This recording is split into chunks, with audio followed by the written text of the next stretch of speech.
My mother is gone. We can move forward, my son said, standing in my living room as if the house already belonged to him. I was less than 10 feet away, just outside the half-open front door, holding my purse in one hand and a manila envelope in the other. For a moment, I thought I had misunderstood him. At 72, I have learned that people sometimes say clumsy things when they are nervous. But Travis did not sound nervous. He sounded certain. Through the narrow opening, I could see a woman in a navy blazer standing beside the fireplace with a tablet tucked against her arm. A real estate agent. Kendra, my daughter-in-law, stood near the bay window, pointing toward the walls as though she were already choosing what should stay and what should disappear. The paint is dated, she said. Something warmer would photograph better.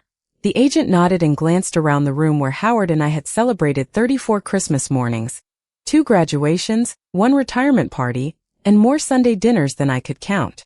If you enjoy family betrayal stories, hidden wills, and mothers who finally receive justice, subscribe to EverNest Stories. More powerful stories are coming every day. If the kitchen photographs well, I think $640,000 is realistic, she said. $640,000. My son gave a small nod. That works.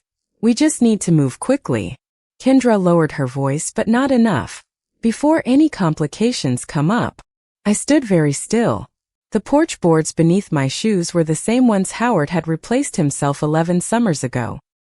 He had complained about his back for a week afterward, but every evening he still came outside with lemonade and admired his work like he had rebuilt the White House. Now my son was discussing the sale of that same home while telling a stranger that I was gone. I could have walked in shouting. I could have demanded an explanation before they finished another sentence. Instead, I listened. The agent introduced herself as Elise Porter and asked whether Travis had authority to sign the listing paperwork. I'm handling the estate, he replied. Estate. That word settled inside me differently than the others. People have estates when they are no longer here to manage them. I looked down at the envelope in my hand. I had picked it up less than an hour earlier after an appointment Travis knew nothing about.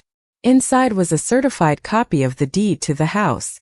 My name was printed exactly where it had been for years. Marion Caldwell. I pushed the door open.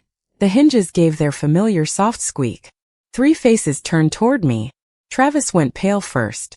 Kendra's hand dropped from the wall. Elise looked from them to me, clearly trying to understand what she had walked into. Mom, Travis said. Just that one word. No greeting. No smile. No explanation for why a realtor was standing beside my fireplace discussing my home. I closed the door behind me and placed my purse carefully on the entry table. Then I walked into the room and set the envelope on the coffee table between us. I'm sorry, I said to Elise, keeping my voice calm. I believe you've been given incomplete information. Travis took 1 step toward me. Mom, this isn't what it looks like. I looked at him, then at Kendra, then back at the woman who had been told I was gone. Perhaps, I said. But before anyone discusses listing dates, paint colors, or $640,000, there's something you should see.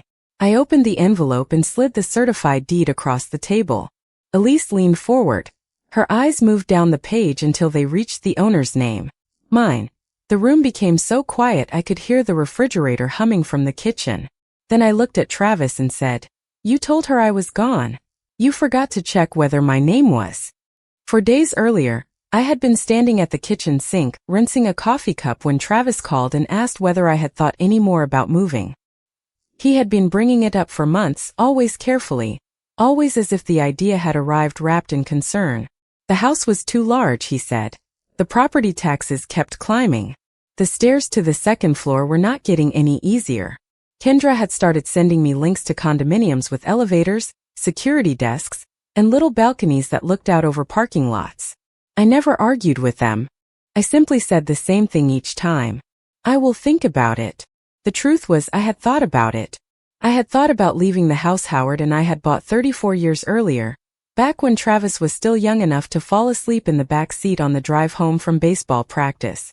I had thought about packing away the blue dishes Howard gave me for our 20th anniversary, about handing over the keys to the workshop where he spent Saturday mornings repairing things that were not really broken, and about waking up somewhere without the maple tree outside my bedroom window. I was not afraid of change. I simply did not believe other people had the right to decide when my life should change for me. Since Howard passed away, Travis had become more involved in small decisions.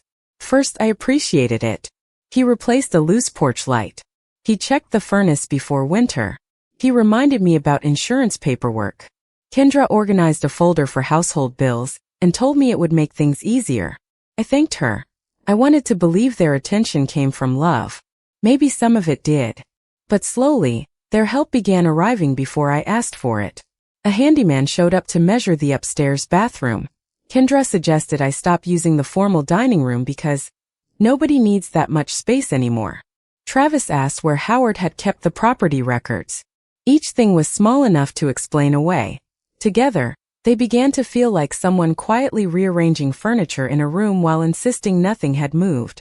That Thursday afternoon, I walked outside to bring in the mail. The air had turned cooler, and a few dry leaves scraped across the driveway. I noticed something black hanging beside the garage entry door. At first, I thought Travis had installed another security device. Then I stepped closer. It was a real estate lockbox. I stared at it for several seconds, one hand still holding a grocery flyer and 2 envelopes from the bank. I had seen lockboxes like that on houses for sale all over the neighborhood. Small. Ordinary. Easy to overlook if you were not expecting one. I touched it with 2 fingers as if that might make the explanation appear. There was no note, no business card, no message from Travis. I called him. He answered on the 4th ring. "Hey Mom, everything okay?" I looked at the black box hanging beside my door. There is a lockbox on the garage entrance. A pause. Not long, but long enough for me to hear it. "Oh, that," he said. Kendra had someone come by to get a rough idea of the house value. A real estate agent? Just an evaluation. Nothing official. I waited. Why would an evaluation require a lockbox? Another pause. "It is easier for them to get in if you are out." He said it so casually that for a second I wondered whether I was the one being unreasonable. "Travis, no one needs access to my house unless I give permission." His voice softened in the way people speak when they want you to feel difficult for asking a simple question. "Mom, we are trying to make things easier for you." I looked through the garage window at Howard's old workbench, still covered with the jars where he kept screws sorted by size. "Then ask me first." Travis sighed. "We will talk later." After the call ended, I stayed outside for another minute. I did not remove the lockbox. I did not call Kendra. I carried the mail inside, placed it on the kitchen counter, and made myself another cup of coffee. Then I took a photograph of the lockbox with my phone. I did not know yet why I felt the need to document it. I only knew that for the first time, their concern did not feel like help. It felt like a decision that had already been made without me. The next morning I started noticing things I had somehow missed before. It began with the photograph in the hallway. Howard and I had taken it on our 25th anniversary, standing beside a lake in northern Michigan with the wind pushing my hair across my face. It had hung between the linen closet and the guest room for nearly 15 years. Now there was only a pale rectangle on the wall where the frame had protected the paint from sunlight. I stood there holding a basket of folded towels and stared at the empty space.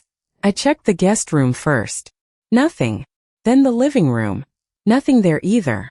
I finally found the photograph leaning against a stack of boxes in the garage. Beside it was Howard's old reading chair, the brown leather one that had always sat near the fireplace. Travis had helped him choose it after his retirement. Howard used to fall asleep there with the newspaper folded across his chest and his glasses slipping down his nose. I ran my hand across the worn armrest. A yellow piece of masking tape had been stuck to the back. On it, someone had written "Donate" in thick black marker. I peeled the tape off slowly and folded it into my palm. That afternoon, Kendra arrived carrying more cardboard boxes. She smiled as she came through the kitchen door. "I thought I would help you get ahead of the clutter." I looked at the labels written across the sides. "Keep," "Donate," "Estate sale." "Estate sale?" I asked. Her smile did not disappear, but it changed. "Eventually. You know, if you decide to downsize."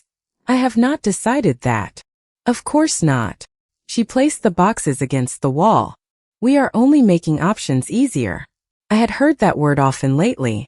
Easier. Everything they wanted sounded easier when they said it quickly enough. Kendra spent 20 minutes opening cabinets and making little comments about things I no longer needed. A second roasting pan. Extra serving bowls. Howard's collection of coffee mugs from road trips. I watched her without arguing. Then she left to take a phone call outside. That was when I heard the printer in Howard's old office start humming. One sheet slid into the tray. Then another. I walked over and picked up the first page. At the top, in clean gray letters, it said Pre-Market Home Preparation Checklist. My address appeared underneath. There were notes beside each room. Remove personal photos. Neutralize wall colors. Clear basement storage. Evaluate carpeting.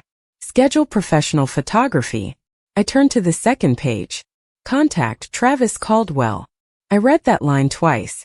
My son was not gathering information anymore. He was preparing my house for sale. I heard Kendra's footsteps returning through the kitchen, so I folded the pages once and slipped them into my purse before she entered. "Everything all right?" she asked. "Fine," I said. She glanced toward the printer, then back at me. For the first time, I noticed how carefully she watched my face. Not with concern, with calculation. I made coffee while she talked about a condominium community 20 minutes away. One with elevators and a clubhouse and landscaping included in the monthly fee. I nodded in the right places. I even asked what the homeowners association cost. Kendra relaxed. She thought I was finally coming around. She did not know I had photographed the lockbox the day before. She did not know the checklist was now inside my purse. She did not know I had started writing down dates, names, and every strange little change I could remember from the previous month. That evening, after she left, I returned Howard's photograph to the hallway and carried his chair back into the living room by pushing it slowly across the hardwood floor. Then I sat in it and looked around my house. The rooms had not changed much yet, but I understood something I had not understood the day before. Travis and Kendra were not waiting for me to make a decision. They were arranging the evidence of my life as if my decision no longer mattered. The following morning, I waited until 9:30 before making the call. I did not want Travis or Kendra to know I had found the checklist, and I did not want emotion to make me careless. I sat at the kitchen table with the folded pages beside my coffee and typed the real estate company name into my phone. The office number led me to a receptionist, who transferred me to Elise Porter. Her voice was warm and professional. "This is Elise." I looked at Howard's photograph back in its place on the hallway wall. "I am calling about the Caldwell property on Hawthorne Lane." There was a brief pause while she searched her memory. "Yes, of course. I have been working with the family." "The family?" I kept my voice even. "I had a few questions about the house." "Certainly. Is it already listed?" "Not yet. We are still preparing it. There are a few things to finish before we put it on the market." I stared at the checklist in front of me. "And who authorized that preparation?" Another pause. "The owner's son has been coordinating everything." I let the silence stretch just long enough. "Travis Caldwell?" "Yes. What exactly did he tell you about the owner?" This time Elise did not answer immediately. I could hear papers moving on her end. "I am sorry. May I ask who I am speaking with?" "In a moment." I folded my hands on the table. "Did he tell you the owner had moved?" Elise exhaled softly. "I was told the mother was no longer there and that Travis was handling the estate." My coffee suddenly tasted bitter. I set the cup down. "No longer there in what sense?" "Mrs. Caldwell, I do not want to misstate anything." She had guessed who I was. Her voice had changed. Less casual, more careful. "Then tell me exactly what you were told." Another pause. "I was told you were gone." The word sounded different when a stranger said it. Cleaner, colder. Gone could mean moved. Gone could mean unavailable. Gone could mean something people did not expect you to return from. I looked through the kitchen window at the maple tree Howard planted for my 50th birthday. Its branches moved lightly in the morning wind. Did Travis provide any documents showing he had authority to sell the property? I asked. Not yet. He said those papers were being handled. Did he show you a power of attorney? No. A trust document? No. A deed? Elise hesitated. No. I wrote each answer on a yellow legal pad. And Kendra? I asked. What role has she had? Elise became quieter. She has sent me some information about staging, repairs, and timing. I looked toward the boxes still stacked near the kitchen wall. Estate sale. Donate. Keep. Suddenly every label had a purpose. Elise, my name is Marion Caldwell. I understand. I am 72 years old. I live in this house. I slept in this house last night. I am sitting at my kitchen table right now. Silence. I am very sorry, she said. Her apology sounded genuine, which somehow made the situation feel even more real. I did not know. I believe you. I picked up the pre-market checklist. I am not calling to blame you. I am calling because I need to understand how far this has gone. Elise explained that no listing agreement had been signed yet, but photographs, pricing research, and preparation had already been discussed. Travis had wanted to move quickly once the paperwork was ready. Kendra had been particularly focused on getting personal items removed before the photographer came. When the call ended, I stayed at the table with the legal pad in front of me. I did not call my son. I did not confront my daughter-in-law. I took the property tax bill from the household folder and looked at the owner information printed across the top. Then I opened the drawer where Howard had kept important papers and found the business card of an attorney we had trusted for years. If Travis believed he was handling an estate, I was ready to find out exactly whose estate he thought it was. The attorney's card had been sitting in that drawer for almost 6 years. Graham Mercer had handled the paperwork when Howard retired, updated our wills after Travis got married, and helped us reorganize a few accounts when we decided we wanted things simple. I called his office before I could talk myself out of it. His assistant recognized my name and found an opening late that morning. By 11:15, I was sitting across from Graham in a quiet office that smelled faintly of coffee and old books. He had more gray hair than I remembered, but the same steady way of listening without interrupting. I placed the property tax bill, the pre-market checklist, and my notes from the call with Elise on his desk. He read everything once, then again more slowly. Have you signed anything recently? He asked. Nothing involving the house. Did you ever give Travis power of attorney? No. Did Howard? Not for the property. Graham nodded, then leaned back. Before we assume anything, we verify the record. He called the county recorder's office while I sat beside him. A woman named Nora Keene answered and agreed to pull the current property filing. Graham put the call on speaker. I listened to the sound of computer keys on her end, then the soft rustle of paper. I have it, Nora said. Current owner of record is Marion Caldwell. I closed my eyes for 1 second, not because I was surprised exactly, because I had not realized how much I needed to hear someone official say my name. Graham asked her to confirm there were no recorded transfers, liens connected to a sale, or ownership changes involving Travis or Kendra. Nora checked again. Nothing like that. Mrs. Caldwell is the owner of record. My shoulders loosened. Then Nora added, there is one thing you may want to know. Graham looked at me. What is it? Someone requested certified copies of the property record 3 weeks ago. My fingers stopped moving on the edge of my purse. Graham asked whether the request was public information. Nora said it was. Who requested them? There was a brief pause. Kendra Caldwell. The room seemed to become very still. Kendra had not merely looked up the estimated value online. She had gone far enough to request official property documents weeks before the lockbox appeared on my garage door. How many copies? I asked. 3 certified copies. 3. I wrote the number down even though I knew I would remember it. Graham ended the call and studied me for a moment. Marion, the good news is simple. They cannot legally sell what they do not own. And the bad news? The bad news is that someone has been preparing for something. He explained that a certified copy of the deed could be used for legitimate purposes, but in this context, with the realtor, the staging plans, and Travis claiming to handle an estate, the pattern mattered.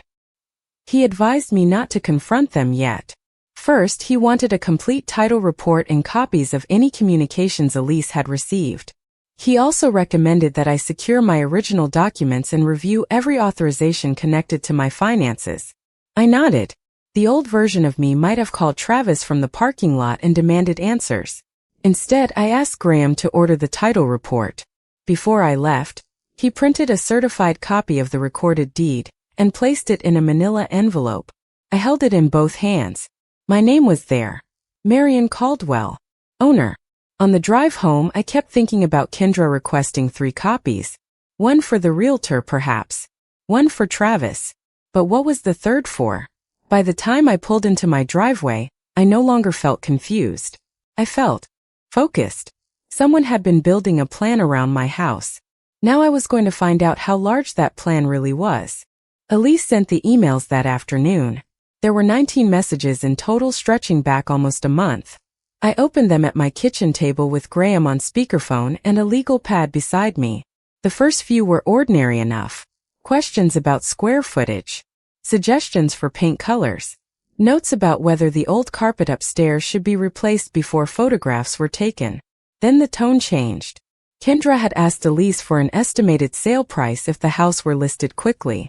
She wanted to know what buyers in the area were paying for 3-bedroom homes with finished basements and large backyards. Elise had replied with a range. Kendra answered within 12 minutes. Assuming $640,000, what would be left after commission, closing costs, and the remaining mortgage balance? I read the sentence twice. Graham said nothing. He did not need to. I scrolled farther. Elise had provided a rough estimate, clearly labeled as preliminary. Kendra responded with another question. Would the net proceeds be available immediately after closing? My hand tightened around the pen. This was not about helping me move. This was about what would remain after my house became money. The next email included a link to a condominium complex about 20 minutes away. 1 bedroom. 900 square feet. Ground floor. Kendra wrote, "This should be enough for Marion. The monthly fees cover most exterior maintenance." Enough for Marion. I looked around the kitchen Howard and I had remodeled ourselves 20 years earlier. The oak cabinets. The wide window over the sink.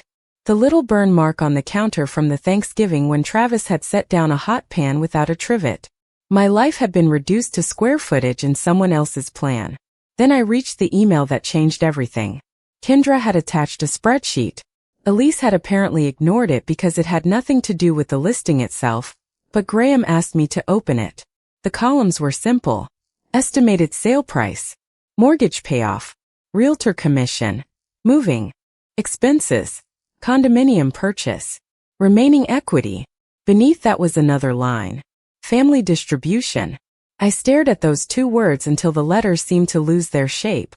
What does that mean? I asked. Graham's voice stayed calm. It means we need to see whether she explained it anywhere. She had. 3 messages later. Kendra wrote, "Once Marion is settled, Travis can handle the rest. There is no reason for that much equity to sit unused when the family has needs now." The family. Apparently I was not included in that definition. I kept reading.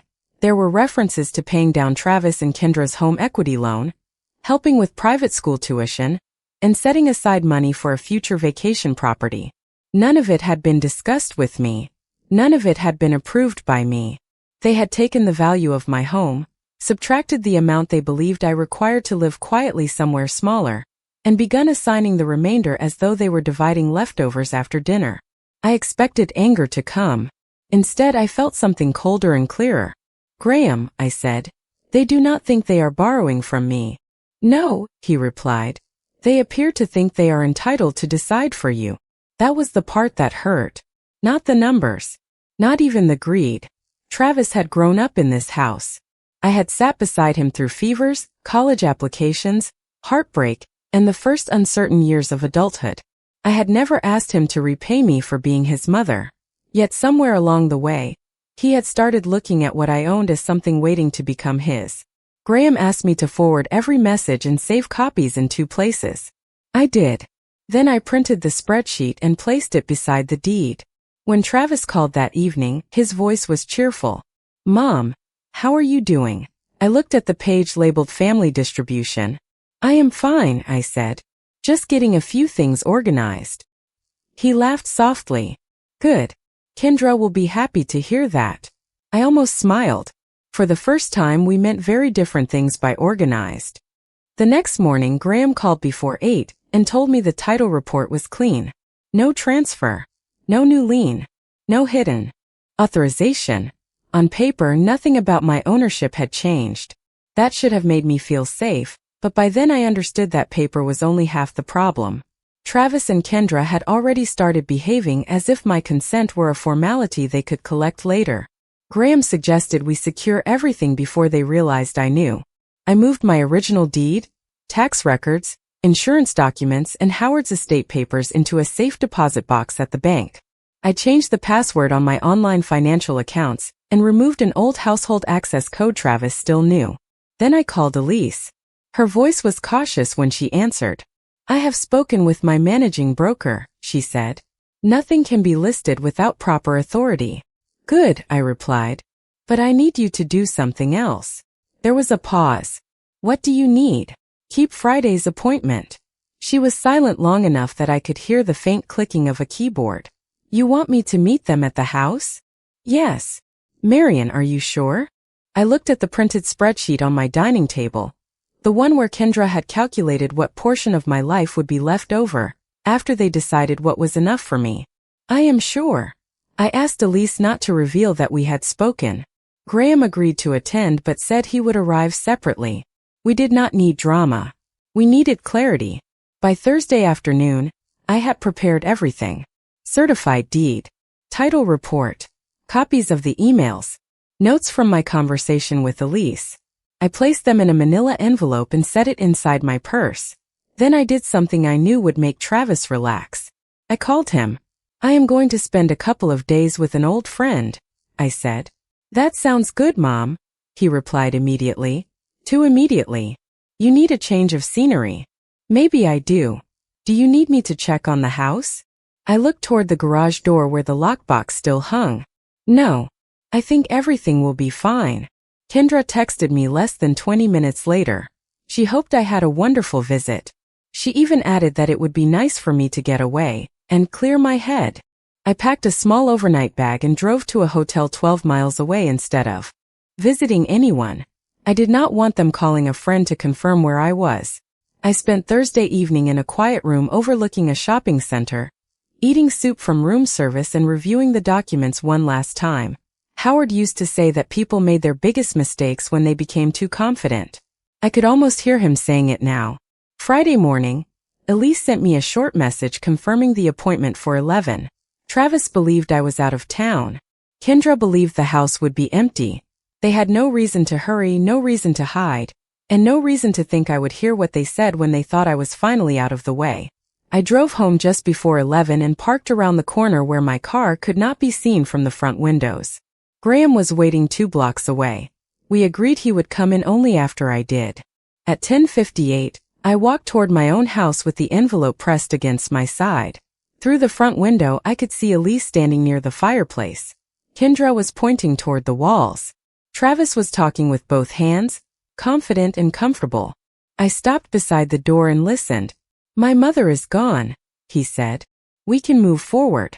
For the first time all week, I did not feel surprised. I only reached for the doorknob. I opened the door and stepped inside. The familiar hinge gave its soft squeak, and every voice in the room stopped at once. Travis turned first. The confidence left his face so quickly that I almost felt sorry for him. Almost. Kendra lowered her hand from the wall. Elise stood beside the fireplace with her tablet against her chest, exactly where I had seen her through the window. I closed the door behind me and placed my purse on the entry table. "Mom," Travis said. "I thought you were away." "I was." I walked toward the coffee table. "Now I am home." Kendra recovered faster than he did. "Marian, this is not what you think. We were only discussing possibilities." I looked at the folder in front of Elise, then at the paint samples Kendra had spread across my coffee table. $640,000 sounds like a fairly specific possibility. Travis glanced at Elise. "You told her." Elise shook her head. "I did not need to." I took the manila envelope from my purse and removed the certified deed. I placed it flat on the table. Elise leaned forward and read the page carefully. Travis did not move. Kendra crossed her arms. "This proves exactly what we already know," she said. "The house is in your name. We were going to handle the paperwork properly. I looked at her. After choosing the listing price, preparing the rooms, calculating the proceeds, and deciding where I would live, her expression changed. Only slightly. That was enough. Travis stepped closer. Mom, we were trying to help you. You cannot maintain this place forever. Then you could have asked me. You always say you will think about it. Thinking is not permission. The room went quiet again. A moment later, the front door opened. Graham walked in carrying a slim black folder. Travis stared at him. What is he doing here? Making sure nobody is confused about the paperwork, I said.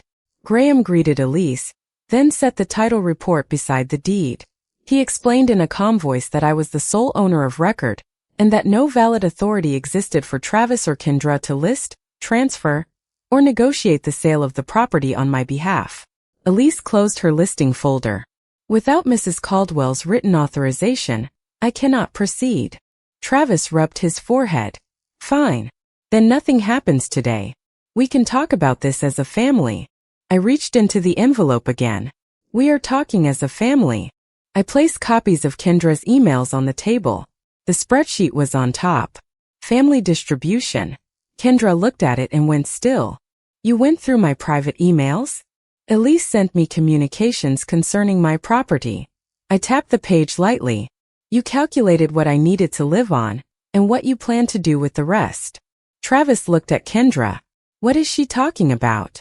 For the first time I realized he had not seen every detail.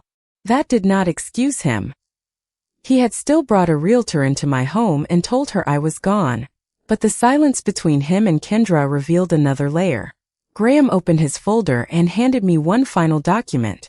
He placed it beside the deed. This is formal notice that the permission you both had to use this house as though it were partly yours is over. Your garage code has already been changed. Any keys you have will be returned today. You may visit when I invite you. Travis stared at me. You are locking your own son out? No, I said. I am deciding who enters my home. There is a difference. Kendra picked up her purse. This is unbelievable. I looked around the room at Howard's chair, our photographs, the maple branches moving beyond the window. What was unbelievable was hearing people plan my future, while I was still living it. Elise gathered her things quietly. Graham remained beside me. Travis looked down at the deed, then at the spreadsheet and finally at me. I did not raise my voice. I did not need to. You told everyone I was gone, I said. What you should have understood is that I was still here, and I still had a say. 3 days passed before Travis came back. This time he came alone.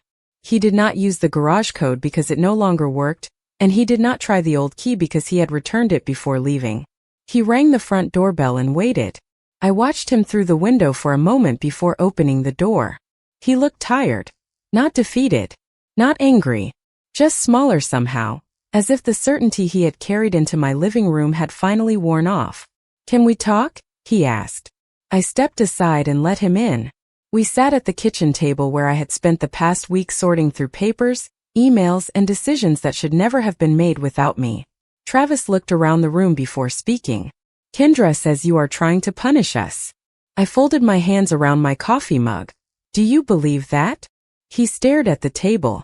I do not know what to believe right now. Then start with what happened. He sighed. Mom, I really thought selling the house made sense. You are 72. This place is a lot to maintain. The taxes are high. The stairs are steep.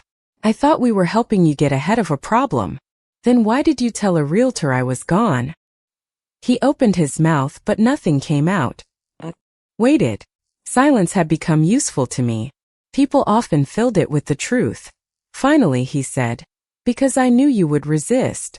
That is not an answer. I knew you would say no. There it is. He looked up. I was worried about you. Then why did you not ask me? He had no answer for that either. I did not raise my voice. I did not need to remind him of every sacrifice Howard and I had made for him. This was not about keeping score. It was about something simpler. He had stopped seeing me as the person who owned her own choices. Somewhere between concern and convenience, he had decided that being my son gave him authority over my life. You may have believed you were protecting me, I said. But you were protecting me from decisions I had never asked you to make. Travis rubbed his hands together. I did not know about Kendra's spreadsheet. I believe you. He looked surprised. But you knew about the realtor. You knew about the lockbox. You knew my things were being sorted. You stood in my living room and discussed selling my home while I was supposed to be somewhere else. You do not get to place all of that on her. He nodded slowly. That mattered more to me than an apology spoken too quickly. A week later, I met Graham again and updated my estate plan. Nothing dramatic. Nothing designed for revenge. I simply made sure every instruction was clear, every authorization was current, and no one could confuse future inheritance with present ownership. I also hired a local service to handle seasonal yard work and scheduled a contractor to add a second handrail to the stairs.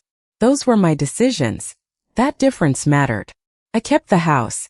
Maybe I will sell it someday. Maybe I will wake up one morning and decide I want a smaller place with fewer rooms and less yard. If I do, I will choose the realtor. I will choose the price. I will choose where I move. Travis and I did not repair everything overnight. Trust does not return because someone says sorry once. But he began calling before visiting. He stopped offering solutions before asking what I wanted. Kendra stayed away for a while, and I let the distance remain. One afternoon, I moved Howard's old chair back beside the fireplace and turned his photograph slightly so the afternoon light would not reflect off the glass. Then I sat by the window and looked at the maple tree outside. The deed was locked safely away. I did not need to see my name printed on it anymore. The paper proved the house belonged to me. Learning to say no proved something far more important. My life still did too. Subscribe to EverNest Stories for more emotional family betrayal stories, inheritance secrets, and mother's justice. And watch the next story on screen now.